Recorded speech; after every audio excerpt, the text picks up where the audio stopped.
This video is about cleaning data. It's very practical in this course. A lot of techniques about spreadsheet and Excel. Alright, so let's just get started. Do this test. Data cleaning techniques. Be quiet. Number one. I want to talk to them. Every database has its own formatting, which can cause the data to seem inconsistent.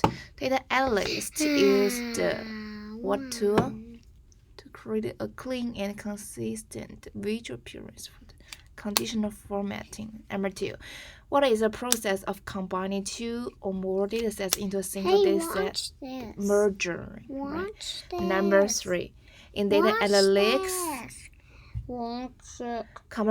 compatibility describes how well two or more datasets are able to work together.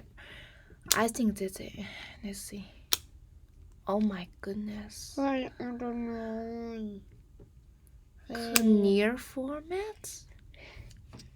Hey. Oh, Hey, let's try again. where are you? I don't like this.